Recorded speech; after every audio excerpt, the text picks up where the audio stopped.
فرما رہے ہیں حمد و ثنا اللہ ہی کے لیے ہے جو الہ ہے، جو حقیقت ہے یا حق ہے، جو واضح اور واضح کرنے والا ہے۔ میں گواہی دیتا ہوں کہ اللہ کے سوا کوئی الہ نہیں ہے، وہ وحدہ لا شریک ہے، اولین اور آخرین کا وہی الہ ہے۔ میں یہ بھی گواہی دیتا ہوں کہ ہمارے نبی محمد صلی اللہ علیہ وسلم اللہ کے بندے اور رسول ہیں، جنہوں نے ہر وقت میں توحید کی دعوت دی ہے۔ اے اللہ رحمتیں، برکتیں اور سلامتیاں نازل فرما آپ صلی اللہ علیہ وسلم پر، آپ صلی اللہ علیہ وسلم کے صحابہ کرام پر اور اہل بیت پر، سب اہل بیت اور صحابہ کرام پر۔ اس کے بعد اے مسلمانوں، اللہ تبارک و تعالیٰ سے ڈرو اور اس کی فرما برداری کرو تاکہ دنیا اور آخرت میں تم کامیابیوں کو پالو اور سعادت حاصل کر لو، ہمیشہ کے لیے سعادت مند ہو جاؤ۔ اے مسلمان معاشرے کے لوگوں، یاد رکھو وہ بنیادی چیز جو کامیابی کا ذریعہ ہے وہ اللہ تبارک و تعالیٰ کی حقیقی بندگی کو اختیار کر لینا ہے، اپنے قول میں بھی اور اپنے عمل میں بھی اور اپنے عقیدے میں بھی۔ توحید کو یا لا الہ الا اللہ پر عمل کرنے کے لیے ہی یا عمل کرانے کے لیے ہی دنیا اور آخرت کو بنایا گیا، جنت اور جہنم کو پیدا کیا گیا۔ اللہ تبارک و تعالیٰ کا فرمان ہے، میں نے انسانوں اور جنوں کو اسی لیے پیدا کیا ہے کہ وہ میری عبادت کریں۔ لا الہ الا اللہ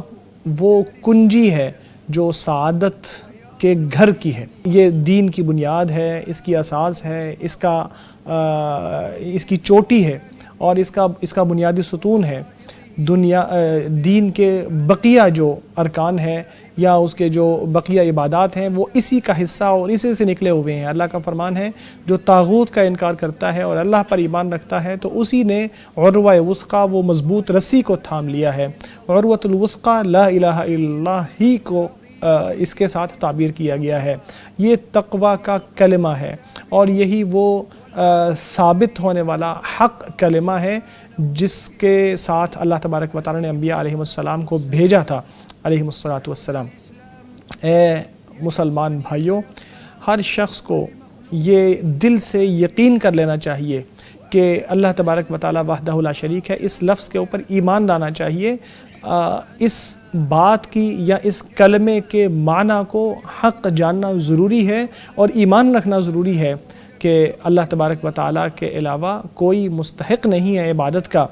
کوئی ایسا معبود نہیں ہے کہ جس کی عبادت کرنا درست ہو۔ اس کا مطلب یہ ہے کہ اللہ تبارک و تعالیٰ کے علاوہ جتنے خدا ہیں سب کی خدائی غلط ہے۔ اللہ تبارک و تعالیٰ کے علاوہ کوئی عبادت کے لائق نہیں ہے، اللہ ہی اس لائق ہے کہ اس کی عبادت کی جائے۔ الا اللہ کا مطلب یہ ہے کہ عبادت اللہ تبارک و تعالیٰ کے لیے ہے، صرف اور صرف اللہ تبارک و تعالیٰ کے لیے ہے۔ وہی الہ ہے جو عبادت کے لائق ہے، وہ وحدہ لا شریک ہے، کوئی اور عبادت کے لائق نہیں ہے۔ اس کائنات میں، اس وجود میں کوئی الہ نہیں ہے جو حقیقی الہ ہو، جو حقیقی خدا ہو سوائے اللہ تبارک و تعالیٰ کے۔ اللہ تبارک و تعالیٰ کے علاوہ جس کسی کی بھی عبادت کی جائے وہ سب سے بڑا ظلم اور سب سے بڑا باطل ہے۔ حقیقی الہ تو اللہ تبارک و تعالیٰ ہی ہے جو اکیلا تخلیق بنانے والا ہے اور رزق دینے والا ہے، زندگی دینے والا ہے، موت دینے والا ہے، اور وہ پیدا کرنے والا ہے، ختم کرنے والا ہے، نقصان دینے والا ہے، فائدہ دینے والا ہے، عزت اور رسوائی دینے والا ہے، ہدایت دینے والا ہے، گمراہ کرنے والا ہے۔ اللہ تبارک و تعالیٰ کا فرمان ہے، اللہ ہی حق ہے، اس کے علاوہ جس کسی کی بھی پوجا کی جاتی ہے وہی باطل ہے، اور اللہ تبارک و تعالیٰ ہی بلند اور بڑا ہے۔ یہ عظیم کلمہ قطعی طور پر اس چیز کو حرام کر دیتی ہے، اللہ تبارک و تعالیٰ کے علاوہ کسی کے لیے عبادت کا کوئی حصہ مختص کیا جائے، چاہے وہ کسی فرشتے کے لیے کیوں نہ ہو، کسی رسول کے لیے کیوں نہ ہو یا کسی ولی کے لیے کیوں نہ ہو۔ ضروری ہے کہ یہ لفظ زبان سے ادا کیا جائے اور دل اس کے معنی کو حقیقی اور صحیح سمجھے۔ اللہ کا فرمان ہے، یاد رکھو کہ اللہ کے سوا کوئی الہ نہیں ہے۔ صحیح مسلم میں روایت ہے کہ نبی اکرم صلی اللہ علیہ وسلم نے فرمایا، جو یہ یقین رکھتے ہوئے اس دنیا سے رخصت ہو گیا کہ اللہ کے سوا کوئی الہ نہیں ہے، وہ جنت میں داخل ہو جائے گا۔ حقیقی یقین اور پکا علم اور یقین لا الہ الا اللہ کے معنی پر اگر ہو تو انسان اس کے تقاضوں کو پورا کرتا ہے، اس کے تمام فرائض کو ادا کرتا ہے جو اللہ نے اس کے اوپر عائد کیے ہیں۔ نبی اکرم صلی اللہ علیہ وسلم کے فرامین پر بھی عمل کرتا ہے اور اللہ تبارک و تعالیٰ سے کمال درجے کی محبت بھی کرتا ہے اور کمال درجے کا جھکاؤ اور سبمیشن بھی اس کے ساتھ شامل کرتا ہے. دل سے اللہ کے سامنے جھک جاتا ہے، اس کے اعضاء بھی اس کے تابع ہو جاتے ہیں، اپنے پروردگار کے سامنے جھکتا ہے، اس سے سب سے زیادہ بڑھ کر ڈرتا بھی ہے اور اللہ کی خوشنودی کی امید میں بھی رہتا ہے. یہ وہ علم ہے جو تصدیق کے ساتھ انسان کو نصیب ہوتا ہے، جس کا تقاضا یہ ہے کہ انسان اللہ کے سامنے جھک جائے اور لا الہ الا اللہ کے تمام تر تقاضوں کو مکمل کرے، اللہ کی شریعت کو اپنا لے اور مکمل طور پر نبی اکرم صلی اللہ علیہ وسلم کی سنت کی پیروی کرنا شروع کر دے، اس میں سے کسی چیز کو نہ چھوڑے. جو لا الہ الا اللہ کہے اور ساتھ ساتھ ایسے کام بھی کرے جو اس کے خلاف ہیں، جیسے مردوں سے دعا کرنا، یا جو لوگ موجود نہیں ہیں ان سے دعا کرنا، یا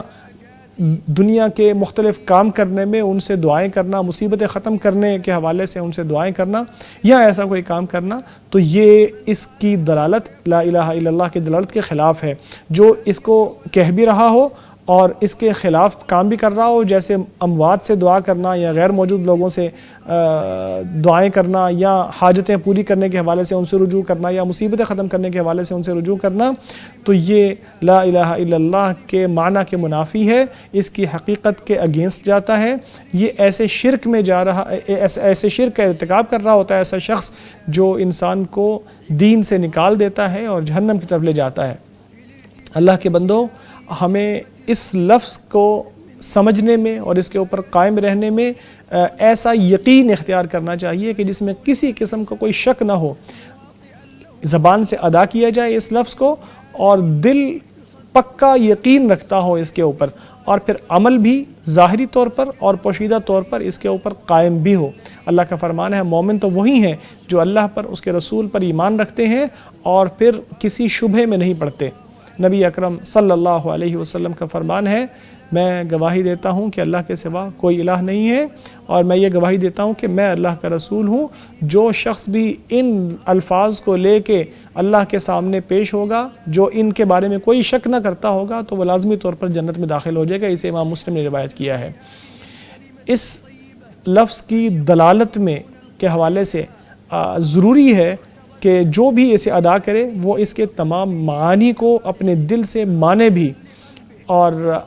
اپنے دل کے ساتھ اللہ تبارک و تعالیٰ کے سامنے جھکنے والا بھی ہو، اور اللہ تبارک و تعالیٰ کے حقوق ادا کرنے والا ہو، اللہ کی فرما برداری کرنے والا ہو، اور نبی اکرم صلی اللہ علیہ وسلم کی پیروی کرنے والا بھی ہو، اور اس میں مکمل محبت بھی رکھتا ہو، اور اللہ کے سامنے جھکنے والا بھی ہو، اور مکمل طور پر اللہ کی پیروی کرنے والا اور مکمل طور پر اللہ کے احکام کا پابند ہو.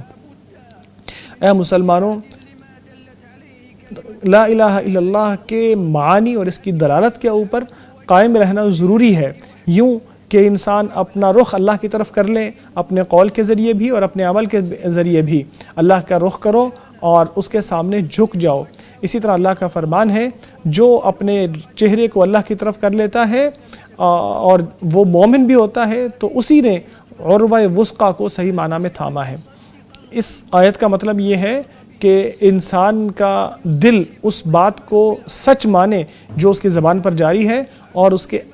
اعضاء، انسان کے جسم کے اعضاء وہ کام کر رہے ہوں جو اس کے مطابق ہوں، ان تمام کاموں سے بچیں جو اس کے خلاف ہوں. انسان اپنے دل سے ان تمام چیزوں کی نفی کر رہا ہو جو اس لفظ کے مخالف ہیں، بالکل ویسے جیسے قرآن کریم میں اس کی تشریح بیان کی گئی یا وضاحت کی گئی ہے. نبی اکرم صلی اللہ علیہ وسلم کا فرمان ہے، جو شخص بھی لا الہ الا اللہ کا اقرار کرے گا، اپنے دل سے اس کو سچ مانے گا، اللہ تبارک و تعالیٰ لازمی طور پر اس کو آگ سے بچا لے گا. یہ متفق علیہ حدیث ہے. یہ وہ کلمہ پاک ہے جو جس کے کہنے والے کو چاہیے کہ وہ اللہ تبارک و تعالیٰ کے لیے اخلاص اختیار کرے، اپنی تمام تر عبادتیں، اپنے تمام تر کام اللہ تبارک و تعالیٰ کے لیے کرے، ہر قسم کے شرک سے بچے جو سنت کے خلاف ہو. اللہ کا فرمان ہے، ان کو یہی حکم دیا ہے کہ اللہ کی عبادت کریں، دین کو اس کے لیے خالص کر دیں. اسی طرح فرمایا، کہہ دیجئے کہ مجھے حکم دیا گیا ہے کہ میں اللہ کی عبادت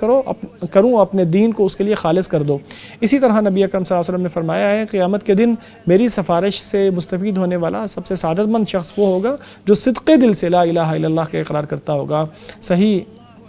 بخاری اور صحیح مسلم میں روایت ہے کہ نبی اکرم صلی اللہ علیہ وسلم نے فرمایا اللہ تعالیٰ نے جہنم کو اس شخص پر حرام کر دیا ہے جو لا الہ الا اللہ صدق دل سے کہہ دے اور اللہ تبارک و تعالیٰ کو راضی کرنے کے لیے کہہ دے۔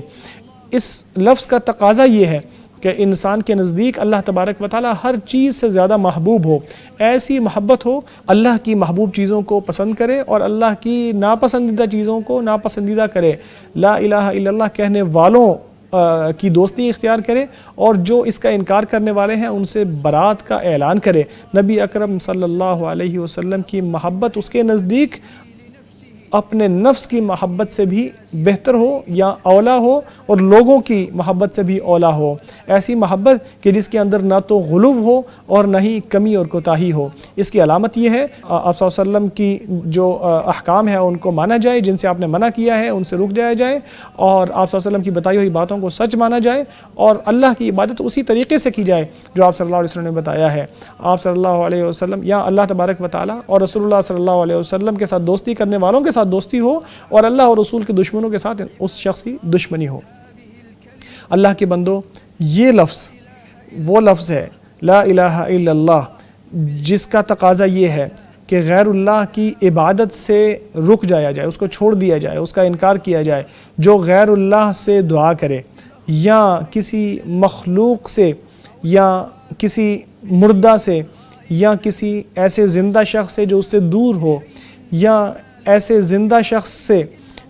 ایسے معاملات میں مدد مانگے جو صرف اللہ تبارک و تعالیٰ ہی کر سکتا ہو، تو وہ اس لفظ کے تقاضوں کو پورا نہیں کرتا بلکہ ان کے منافی کام کر رہا ہوتا ہے۔ اسی طرح جو اللہ کی ربوبیت میں یا اللہ کی الوہیت میں یا اللہ کے ناموں اور اللہ کی صفات میں کسی کو شریک کر دے تو وہ بھی لا الہ الا اللہ کے منافی کام کر رہا ہے۔ تو اللہ کے بندو، ہمارے لیے ضروری ہے کہ ہم ان باتوں پر عمل کریں